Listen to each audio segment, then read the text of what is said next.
mystère de la très sainte Trinité, la solennité très sainte Trinité, qui définit Dieu en trois personnes, un seul Dieu en trois personnes. C'est ça le mystère de la Sainte Trinité qui nous montre que nous avons un seul Dieu en trois personnes, un Dieu qui est Père, ce même Dieu qui est Fils et ce même Dieu qui est Esprit Saint.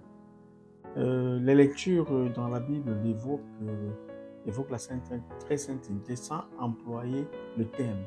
Pour entrer dans la connaissance de la très sainte Trinité, il faudrait tout d'abord être dans la dynamique de l'accueil, de la volonté de comprendre ce que Dieu dit de lui-même. La très sainte Trinité est un dogme. Dogme dans l'Église veut dire vérité révélée. Et donc, il faut être dans la disposition d'écouter ce que Dieu dit de lui-même. Dieu nous dit qu'il est un Dieu en trois personnes, un Dieu trinitaire, un Dieu qui est Père parce qu'il nous crée. Il est Père parce qu'il nous permet de venir au monde, parce qu'il nous crée, parce qu'il crée le monde. Il est Fils parce qu'il nous sauve.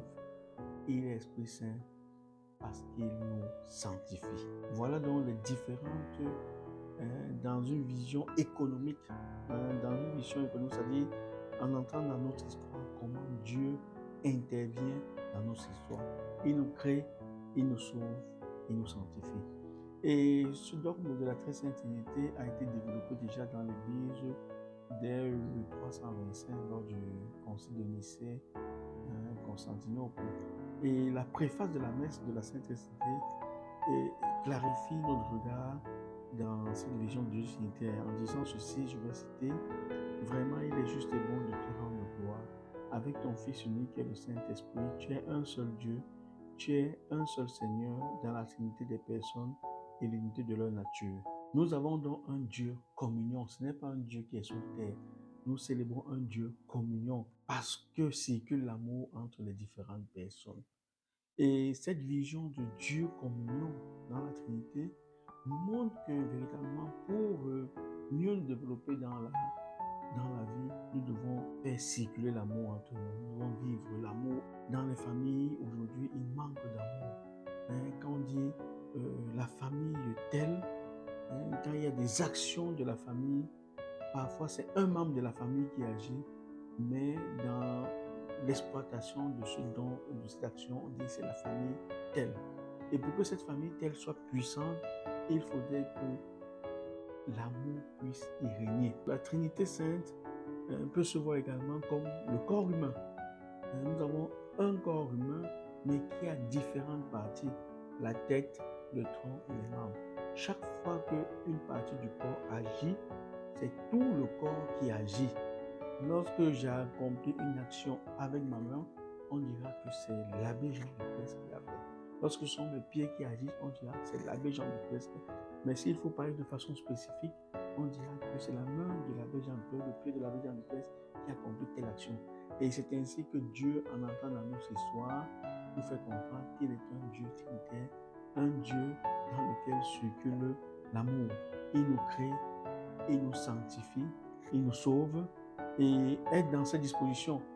Et aujourd'hui, les choses sont bloquées et crispées parce que nous refusons que la circulation de l'amour puisse régner déjà en nous-mêmes ou même dans nos familles. Dieu vient nous montrer qu'il n'y a que l'amour. Dans la Trinité, il nous montre qu'il n'y a que l'amour qui pourra nous sauver. Il n'y a que l'amour entre nous, l'amour dans les familles, l'amour en nous-mêmes qui puisse être capable de nous sauver. Que cette célébration de la Sainte Trinité nous fasse revoir notre communion de vie ensemble. Est-ce que nous sommes vraiment des communautés de communion ou des communautés solitaires?